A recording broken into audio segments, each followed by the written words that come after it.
Bagi sebagian orang, Joseph Stalin dianggap sebagai pahlawan yang sangat berjasa bagi Uni Soviet karena menyelamatkan Uni Soviet dari Perang Dunia II melawan Nazi. Dan sangat banyak pula yang mengutuk tindakan rezim totaliternya sebagai orang yang bertanggung jawab atas kematian massal yang sangat mengerikan. Sama halnya dengan sosok yang dikenal sebagai bapak bangsa Turki, yaitu Mustafa Kemal Atatürk.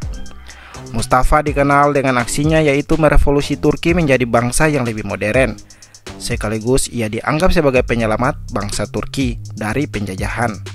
Dan juga sekaligus menjadi presiden pertama Turki dengan ideologi nasionalisme dan sekularis. Alhasil ia dipuja-puja sebagai sosok yang sangat berjasa besar.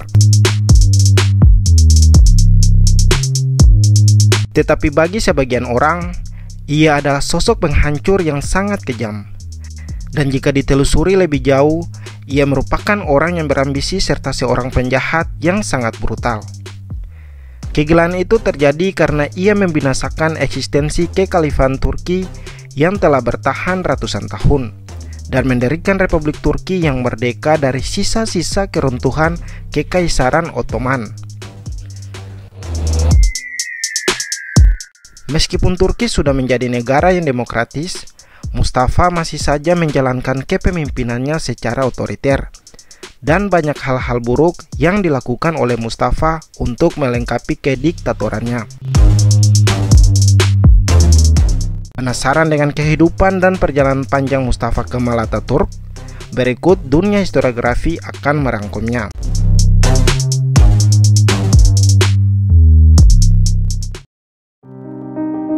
Anak tukang kayu. Terlahir dengan nama Mustafa yang diberikan oleh orang tuanya karena pada umumnya nama tersebut identik dengan orang Turki Utsmani. Dunia mengenalnya dengan nama Mustafa Kemal Atatürk. Lahir di Salonika atau sekarang dikenal Tesalonika Yunani pada tanggal 19 Mei tahun 1881. Ayahnya bernama Eki Riza Effendi dan ibunya Subaidah Hanem. Ayahnya merupakan seorang pegawai kecil bea cukai dan tukang kayu yang meninggal dunia saat Mustafa berumur 7 tahun. Ayahnya meninggal karena mengalami kebutaan cukup lama.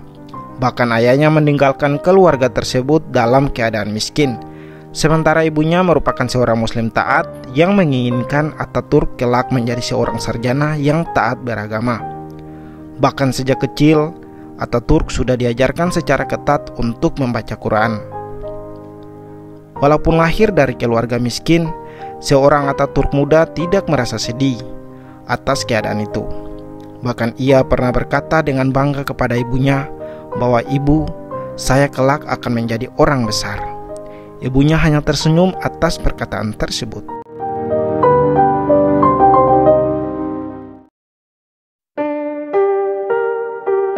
Asal-usul nama Kemal Atatürk. Atatürk ketika masih muda merupakan seorang pelajar di sekolah militer Salonika. Bahkan di dalam sekolah tersebut ia mendapatkan sebutan Kemal yang berarti sempurna. Dan nantinya nama tersebut menjadi nama tengahnya. Nama Kemal diberikan oleh Sabri Bey yang merupakan seorang guru matematika Atatürk. Dan nama tersebut diberikan bukan tanpa alasan, melainkan karena kepintaran dan kecerdasan Atatürk. Ia dikenal sebagai anak yang sangat cerdas, dingin, dan angkuh. Bahkan sesekali keangkuhannya itu melukai hati teman-temannya. Sedangkan gelar Atatürk didapatkan setelah ia menjadi pemimpin Turki modern. Gelar Atatürk jika diartikan sebagai Bapak Turki atau Bapak Pendiri Turki.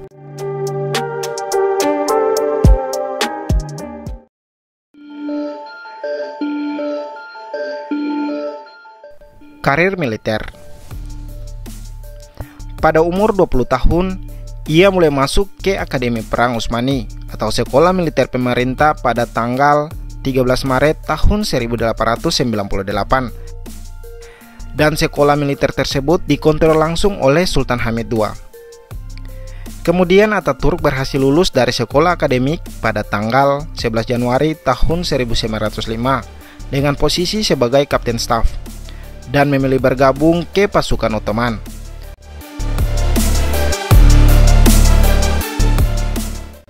Setelah bergabung dengan pasukan Ottoman, karirnya dalam dunia kemiliteran mulai melejit. Pada tahun 1911, sosok yang dikenal fasih dalam berbahasa Jerman dan Prancis tersebut dipromosikan bekerja di Departemen Perang Istanbul. Dan ia mulai menjadi aktor penting dalam peperangan yang melibatkan Turki Utsmani.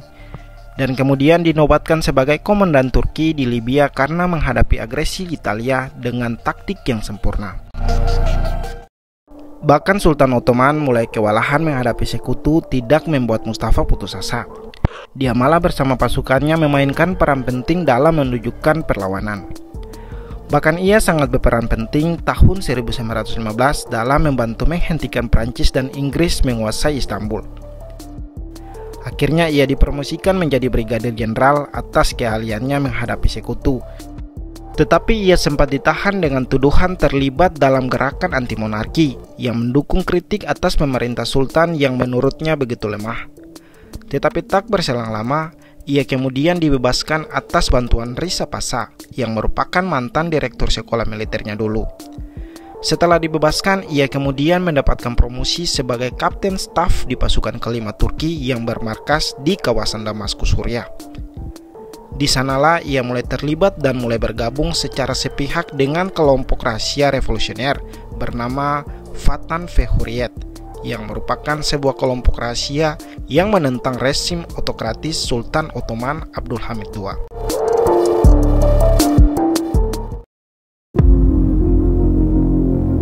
Merebut kekuasaan dari Khilafah Abdul Hamid II dan menghancurkan Khilafah Utsmaniyah. Pada bulan November tahun 1922, kaum Turki muda mulai merebut kekuasaan dan melengsarkan Sultan Abdul Hamid II. Sultan Abdul Hamid II merupakan sultan yang memerintah pada periode akhir dari pemerintahan Turki Utsmani. Proses perebutan tersebut di bawah pimpinan Mustafa Kemal. Ia dibantu oleh banyak tokoh berkebangsaan Arab dengan berpedoman pada ideologi nasionalisme yang dikenal dengan nama Turanisme. Alhasil pada tahun 1924, kekhalifahan Turki Utsmani dihapuskan oleh Mustafa Kemal Atatürk dan berganti nama menjadi Negara Nasionalis Republik Turki. Atatürk menjadi presiden pertama Turki dan İsmet İnönü sebagai perdana menterinya. Setelah terbentuknya Republik Turki, kegilaannya mulai muncul dengan melakukan pembaharuan-pembaharuan yang diinginkannya. Ia mulai mengubah tatanan rakyat Turki yang sebelumnya kental akan nilai keislaman menjadi sekularisasi dan nasionalisme. Karena sekularisasi dan nasionalisme merupakan dasar pembaharuan Mustafa Kemal. Bahkan ia dikenal sebagai revolusioner yang berusaha mengajukan peradaban Eropa di negerinya. Tidak sampai di situ, ia bersama kaum Turki muda berusaha melunturkan nilai-nilai keislaman dari Turki. Bahkan dalam bidang pendidikan, Mustafa Atatürk dan para pendukungnya turut serta menghapus mata pelajaran agama pada sekolah-sekolah umum. Ia juga melakukan penutupan pada madrasah-madrasah serta penghapusan pelajaran bahasa Arab di sekolah dan ditukar dengan bahasa Latin. Bukan dalam hal pendidikan saja, tapi juga dalam kebudayaan. Ia mulai menghilangkan segala tradisi keagamaan yang diyakini oleh Turki. Bahkan pada tahun 1925, ia menghimbau dan melarang seluruh rakyat Turki memakai topi khas mereka yaitu tarbus dan diganti dengan topi ala barat. Warga negara Turki juga diwajibkan untuk memakai nama belakang seperti orang barat. Ia juga melarang adanya poligami, bahkan perubah hukum syariah mulai dari hukum potong tangan bagi pencuri, hukum setimpal bagi pembunuh, hukum rajam bagi penzina. Hukuman-hukuman tersebut diganti dengan hukum penjara sesuai dengan kasus para pelaku. Ia juga berkesimpulan bahwa agama harus dipisahkan dari negara. Ia juga mengatakan Islam tidak perlu menghalangi Turki mengadopsi peradaban Barat. Ia berprinsip jika Turki meniru Barat maka negara Turki akan maju. Otomatis sekularisme yang dijalankan oleh Mustafa Kemal secara langsung menghilangkan agama dari rakyat Turki.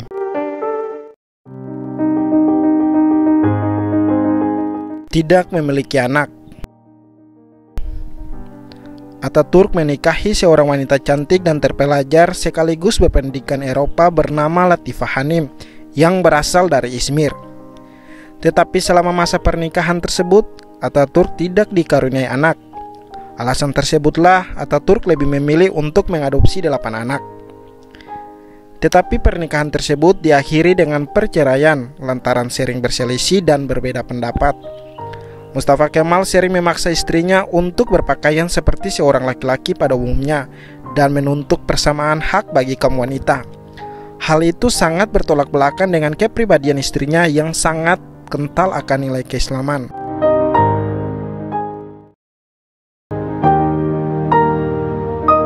Akhir hidup.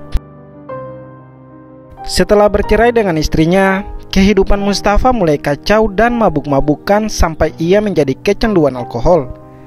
Sehingga tahun 1937, kondisinya mulai drop dan menurun drastis. Ia didiagnosa menderita penyakit sirosis liver atau penyakit hati yang sangat parah. Bukan hanya itu saja, ia menderita penyakit kelamin, sakit ginjal, serta penyakit lainnya yang sengaja ditutupi oleh publik. Ia bahkan menderita penyakit gatal-gatal sehingga kulit badannya luka-luka karena digaruk oleh kukunya.